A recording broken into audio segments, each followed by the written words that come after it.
the theme of the program. So Jai Bhim, Jai Bharat, and Jai Savidhan. Let's hear from Priyanka, Poekar, and Emre. Jai Bhim, thank you, Harshal and Chaya, for introducing me. Can you see and hear me? Just switch on your camera. The camera is... It's okay. You can share your presentation. If any problem, let us know. No problem. Yeah. Okay. So I'm sharing my screen now. I hope you can see it.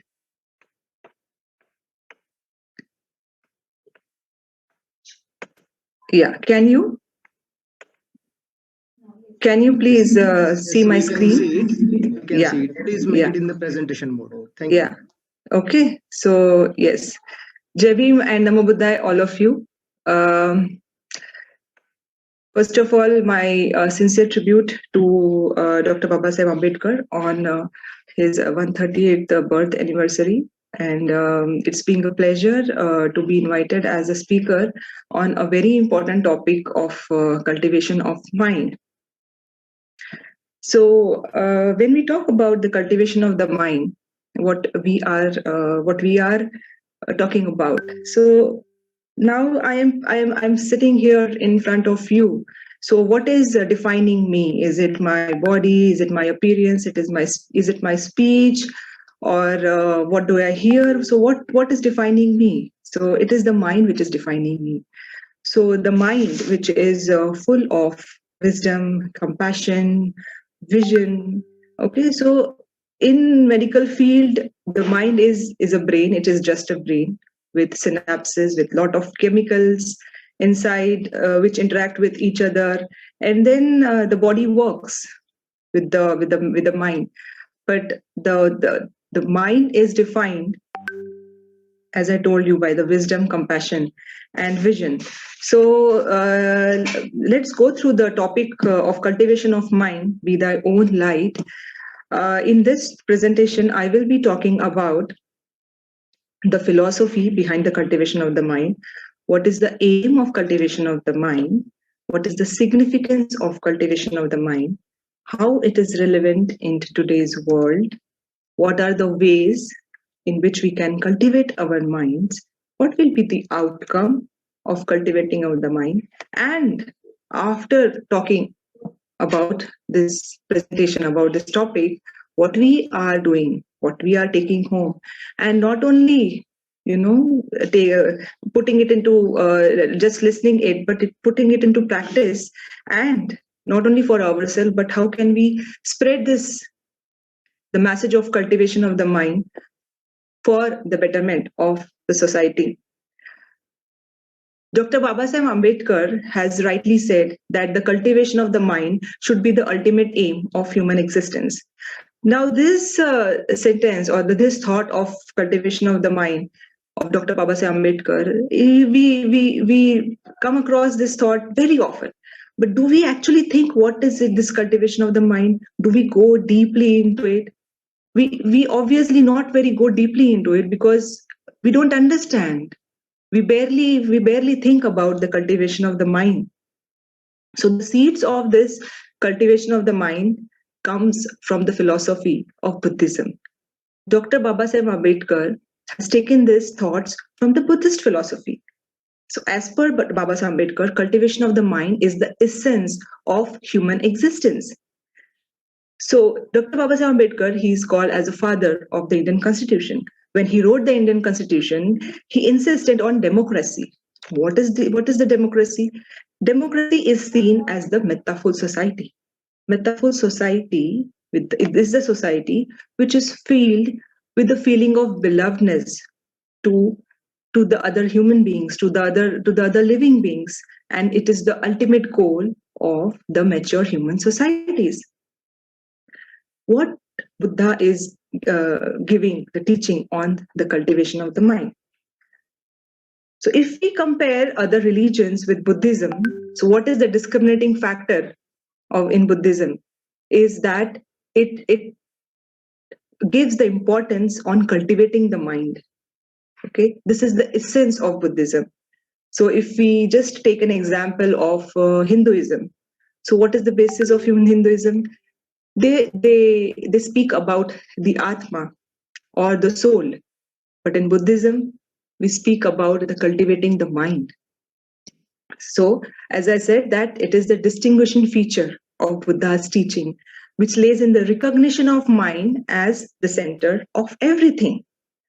So, cultivation is the synonymous word in Pali is bhavna. So, which means something to grow. What is cultivation of mind?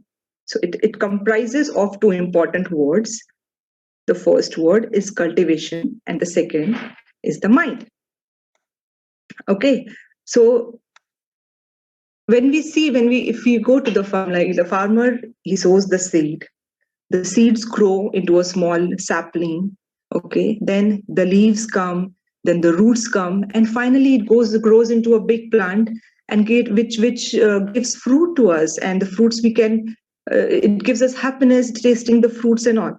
So the cultivation word comes from the Latin word cultivatus, which means to care or to grow. So in the same way, like the farmer is growing the crop in the farm, we have to cultivate our mind. So when I say mind, so what is mind? Mind is not an object, it's not a thing. So what is mind? So it's a collection of thinking process. So can you see mind? You cannot see the mind. Can you feel the mind? You cannot. Can you weigh the mind? You cannot. So where it is? How does it look like? What is its color? What is its weight? We don't know. So what is actually the mind? Now I am sitting in front of you. Okay. So what defines me? This is the body, which we call as the brain, the hands, my body, my legs. What I speak, what I hear is what is defining me as a rupa. This is the five skandhas which are defined in basic Buddhism. So the rupa, that is the visible and the audible objects. My body feels the pleasure or the pain, which is defined as Vedana. So Vedana doesn't mean only the pain. So it comprises of pleasure and pain. Now, depending on the pleasure and the pains, my body gets some experiences. Okay, so we all have our own experiences, what we define as the Maddatta. Okay, and on the basis of this, okay, we have some desires, we have some wish. I am talking in front of you. I'm sitting and talking in front of you. So I have the desire or I have the wish to speak. And in the end, taking into consideration all these things like Rupa, Vedana, Maddatta, and Sanskara, I developed a consciousness, okay, which is illuminating me. And that is what is defined as Vijnana. Okay, so the mind is a series of process involving all of these things, from Rupa to Vedana to Maddatta to Sanskara to Vijnana. So if we understand the cultivation in Buddha way, okay, so is this only the cultivation of mind, or there are any other aspects of cultivation? Of course, they are. So the most important bhavana is, or the development is the development of our mind, of our consciousness. What are the other aspects? Is the kaya bhavana, that is the development of our own body through exercises or yoga or whatever. The other is the metta bhavana, cultivation of benevolence. The panna bhavana, the development of wisdom, development of understanding. The samadhi bhavana, the development of concentration. Samatha bhavana, meaning the development of tranquility. What does tranquility means? To have peace, to have calmness, even in the time of disaster or crisis. Vipassana bhavana, meaning the development of insight. The development of insight. So what is mind? Mind is a set of processes that are ever changing And since this set of processes are ever changing, they can change for better. So in short, we can change our mind for the betterment of ourselves as well as for other. Buddha teaches his disciples to cultivate two very important qualities of mind. So what are these two important qualities of mind?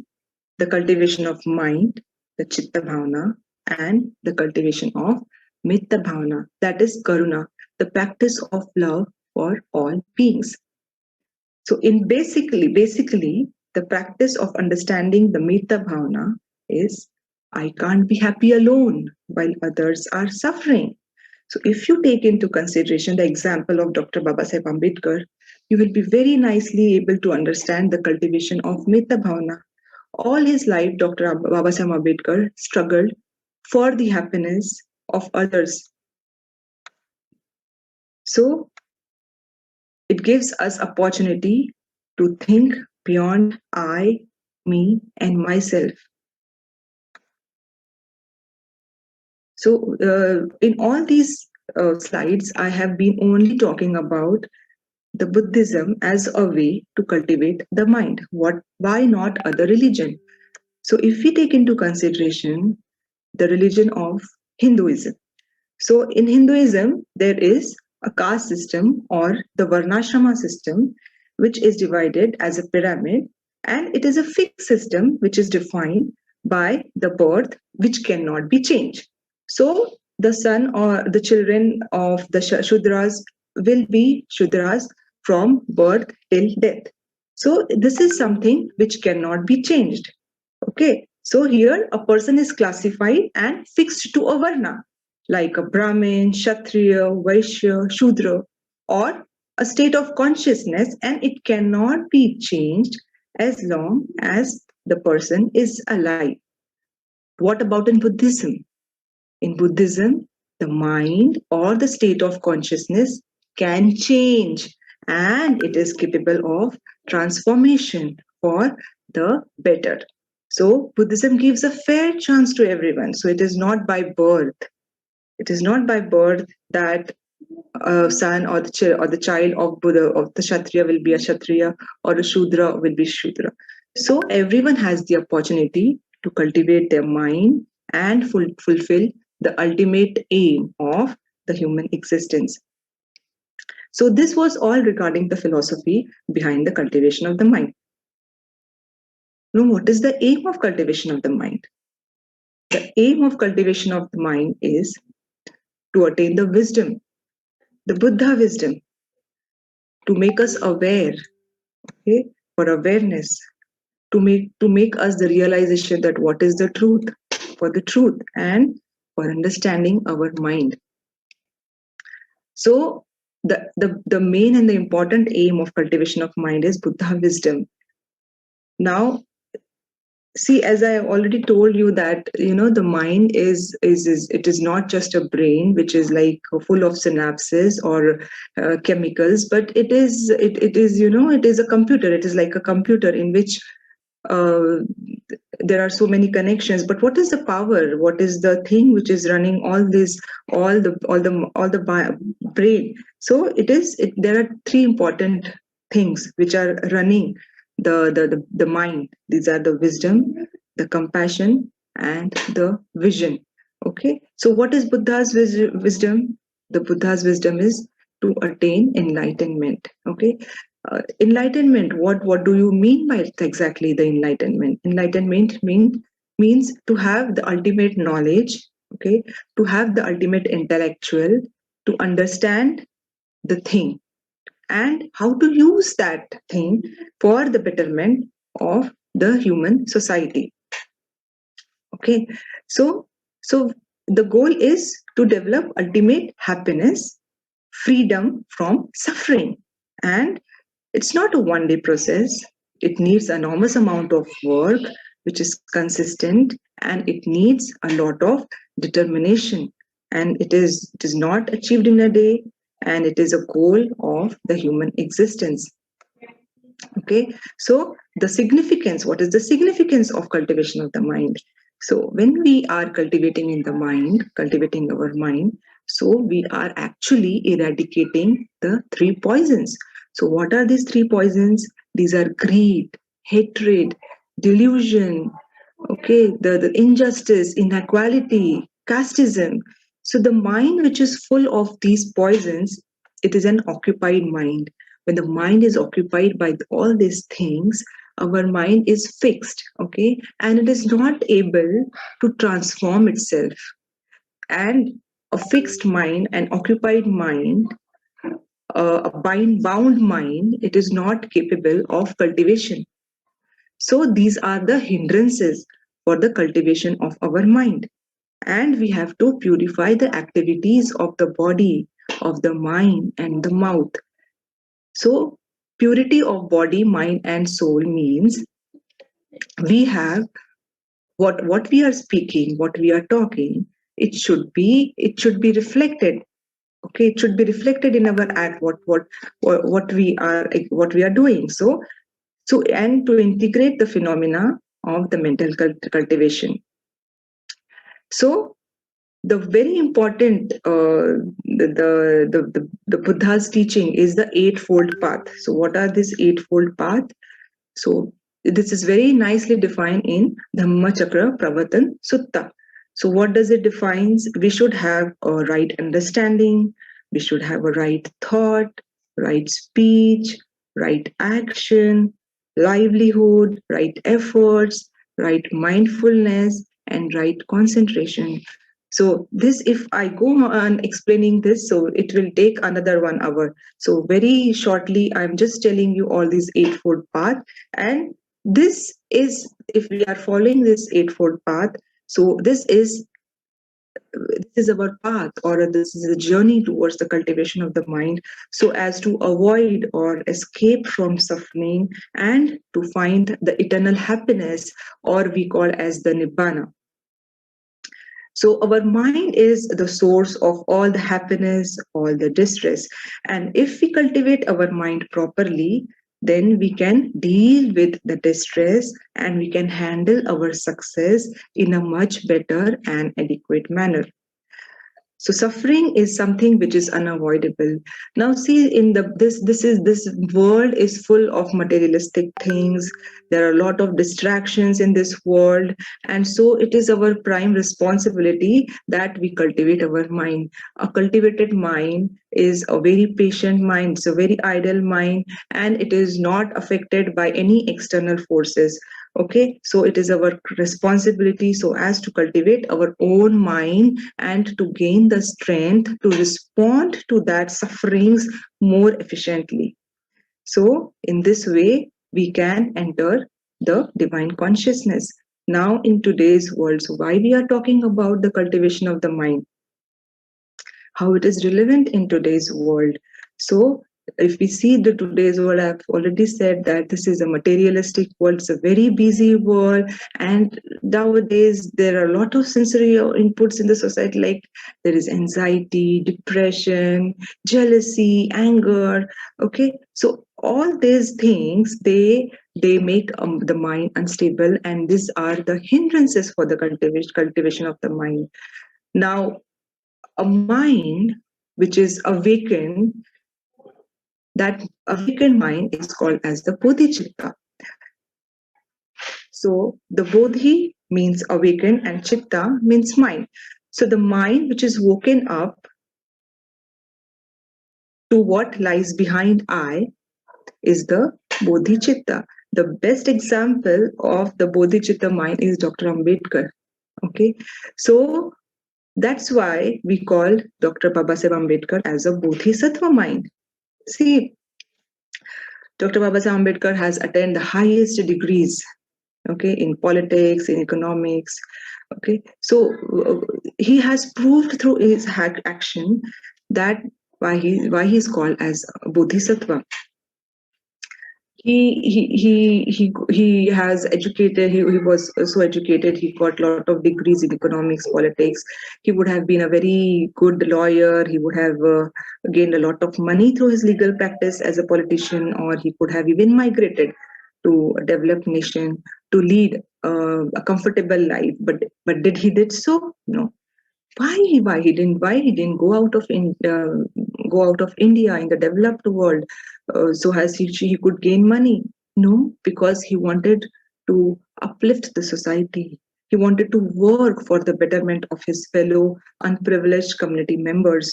So we are all sitting here in Dubai, in Abu Dhabi, in LA, in Sharjah, or whatever. So what are we? We are all examples of his successful work, which is done by the Bodhisattva Dr. Babasaheb Ambedkar, and it is our prime responsibility. Now, Dr. Babasaheb Ambedkar is a Bodhisattva, and his mind was Bodhichitta mind. That means his mind was an enlightened mind, and he has given his teachings to us.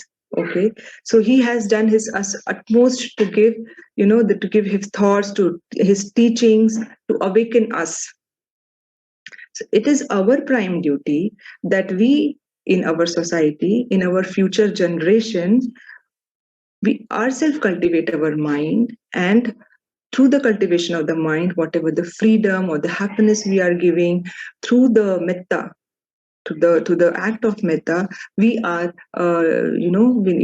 we are giving some contribution to our society for the upliftment of the oppressed or the depressed classes and for the whole of the humanity. So we should understand from his example that cultivation of mind is not only benefited to us but to millions of other people. So in the current scenario, if we see the society, so there is a lot of discrimination, inequality, there is poverty, there is hunger. So these are all the problems which are the hindrances in cultivating the mind. So what we have to do as a human being, our responsibility is to eradicate. Okay, so to try to eradicate all these things, to remove and to work together to remove all these factors, so that each member of the society gets benefit of human existence. And that what is the benefit of human existence? That the mind will be cultivated. And we must understand charity begins at home. So we should first cultivate our own mind first. So this is the relevant in today's world. Now, what are the ways how we can cultivate our minds? So what are the ways? This is the first and the foremost thing is basic life skills. Okay, then practicing meditation, vipassana, and practicing dhamma. So the first step is developing the basic life skills. Basic life skills are everybody should cook, everybody should be able to wash all their own clothes, everybody should be able to drive, accounting. And nowadays, what is the basic life skill? Everybody should have the smartphone, everybody should have the WhatsApp, everybody should know how to run the internet. So these are all, the cultivation, the steps in the cultivation of the mind. This is one is the basic. The other thing is the exercise. Suppose somebody is depressed or anxious, if we ask them what exercise you have done today, he will say, no, I have not done any exercise. So if you tell them, okay, so now you jump or run or you walk, okay, so immediately you will feel that because of these exercises there are some chemical reactions which are going, there are chemical secretions which are in the body and which will help to cope with anxiety and depression. So this is one of the way for the cultivation of the mind, that is the exercise. Okay, and the other thing is we should have the habit of clear thinking. Remember, if the mind is confused, okay, it is not able to cultivate. So therefore, the clear mind or the clear reasoning mind and developing intellectual skills is very important, or the one of the first steps in the cultivation of the mind. So even if when we are like uprising our children, we tell them to think clearly and to get into the habit of street smartness. This is one of the very important and very neglected thing in our daily lives. But we should understand that this is one of the steps in cultivating the mind. Okay, so I also want to elaborate, like, there are this. Now, if we see about this meditation, so the meditation is the direct method of cultivating of the mind. Vipassana is also one of the direct method of cultivating of the mind. But suppose some painter is there, or suppose one writer is there. Okay, so what through his writing he is cultivating the minds, his mind, his own mind, and he is also cultivating the minds of the others. So this is one of the indirect method of cultivation of the mind. Art, the painter, or the painter, okay, he through his artwork, or through his drawing, or through his paintings, he is depicting, he is reflecting, okay, through his painting, and he is cultivating his own mind. Okay, so these are one of the ways, indirect ways of cultivation. And the second thing is the meditation. So it raises and expands the level of consciousness of mind, and it improves our focus and concentration in whatever we do. So that is the Anapan Sutta. I mean, Anapan Sutta, we practice the mental calmness. So this meditation is actually the mental calmness. So the limiting factor for this meditation is that once we stop the meditation, we go back to the level 0. Okay, so this is something which has to be continuous. The other thing is the Vipassana meditation. So it is an ancient method of meditation which was taught by Gautam Buddha, and it is one of the best method to cultivate our mind, and it helps us to liberate from the cycle of distress and suffering. It teaches us to see everything with equanimity and develops a feeling of benevolence. And the long sight of Vipassana meditation is development of the Bodhi Chitta, which is the ultimate goal of enlightenment. So what is the difference between the meditation and the Vipassana? This is a very important thing. So when we say that meditation is the mental calmness. Okay, so mental calmness, and the Vipassana is the mindful insight, or it is the development of the insight. Okay, so meditation is a sort of directional less meditation, but the Vipassana, it gives a direction to us, because there is an insight into it. Okay, the fourth path or the way to cultivate our mind is practicing Dhamma. When we practice Dhamma, we rectify our own behavior, and through the practice of Dhamma, we are attaining the highest level of enlightenment. Now, there are 3 aspects of practicing the Dhamma. Number 1, Shila, that is the practice of good conduct. Dan, that is giving Dhammadan, means the gift of some useful teaching and advice for others. So in Buddhism, Dhamma is considered as the supreme gift in the world, as said by Lord Buddha. And bhavna cultivation. What is the what to cultivate? Cultivate the loving kindness, compassion, joy with others, equanimity, and bringing 2 blessings: harmony within and peace with other people. So what will be the outcome of cultivation of the mind? So the outcome will be following the Eightfold Path, okay, which will ultimately lead us to the path of freedom and happiness, and to know the 4 noble truths. Now, what is this 4 noble truths? That we should know that. Sorry, Dr. Priyanka Dhemre, sorry to interrupt you. Yeah. I request you to conclude earliest our. It is just 2-3 slides. 2-3 slides only. Finished. Yeah, please. Thank you. Yeah. Okay. So the 4 noble truths. What are these 4 noble truths? Dukkha. That is the suffering. We should know that there are sufferings. Okay.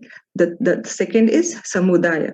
We should know what is the cause of the suffering. Okay. Then nirodh, how to find the solution of the suffering, and magga, okay, how to take an action, and through right action and through knowledge, how to eradicate the suffering. So what will be the outcome of cultivation of mind? We would be able to analyze our sufferings, to analyze the root cause of the sufferings, with our right action and right knowledge, we would be able to eradicate the suffering. Okay, so the aim of cultivation, the goal will be, we will be leading a life which is full of happiness, freedom, and suffering.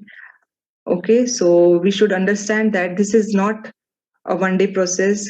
We need to be very, very consistent in our effort. So you have to fight equally to eradicate poverty, hunger, casteism, inequality, discrimination, in order to give the equal chance to the human beings in the society, to cultivate the mind. Okay, so Dr. Babasaheb Ambedkar has given us an example to set a society, and he has led the struggle for liberty, equality, and fraternity. And he has advised us that ultimately everyone should cultivate the mind, and it is our prime and utmost important duty. So it is important to give every individual member of society, even the one who is belonging to the oppressed classes, to give an opportunity to cultivate the mind so as to fulfill the aim of the human society. So, see, in Buddhism, Buddha has given Kalam Sutta. So what is in that Kalam Sutta? ते काय म्हणतात, बुद्ध काय म्हणतात कलाम सुत्तामध्ये, हे कलामांनो, धर्मग्रंथांमध्ये लिहिलेलं आहे म्हणून तुम्ही एखाद्या गोष्टीवर विश्वास करू नका. तुमचे गुरु सांगत आहेत म्हणून तुम्ही एखाद्या गोष्टीवर विश्वास नका करू. परंपरेने जर एखादी गोष्ट चालली आहे म्हणून तुम्ही एखाद्या गोष्टीमध्ये विश्वास नका ठेवू. तुमचे आई वडील सांगत आहेत म्हणून तुम्ही एखाद्या गोष्टीमध्ये विश्वास नका ठेवू किंवा तुम्ही ती गोष्ट करू नका. प्रत्येक गोष्ट तुम्ही आपल्या तर्काने करा. Buddha is recognized as the greatest scientist in the world. He is the only scientist who gave us the path of liberation of mind, okay, through the cultivation of mind. He is the only scientist. That's why the biggest scientists in the world, be it Amartya Sen or Einstein, they are the followers of Buddha. When we say in our Trisharan Panchashil, Buddham Sharanam Gacchami, what we are saying, मी बुद्धाला शरण जातो, मी त्या बुद्धाला शरण जातो ज्यांचं mind, ज्यांची बुद्धी, चित्त, whose mind is enlightened. Okay, so and that's why we say that we have to be our own light. That is at the deep bhava, be thy own light. And what we are taking home the message, when Dr. Babasaheb Ambedkar took Dhamma Diksha in Diksha Bhumi, so he emphasized on the same message. And in his speech, what did he say? He said that be your own guide. Do not listen to the advice of others. Do not succumb to others. Be truthful. Take refuge in truth. Never surrender to anybody. If you keep in mind this message of Lord Buddha at this juncture, I am sure your decision will. With this note, I say thank you. Sorry to take more time, but this is something very important topic, and it was very impossible to finish it in just 15 minutes. So thank you, a lot of you. Thanks a lot to everybody. And hope I could give some direction in the path of cultivation of the mind. Namo Buddhaya, Jai Bhim. Thanks a lot.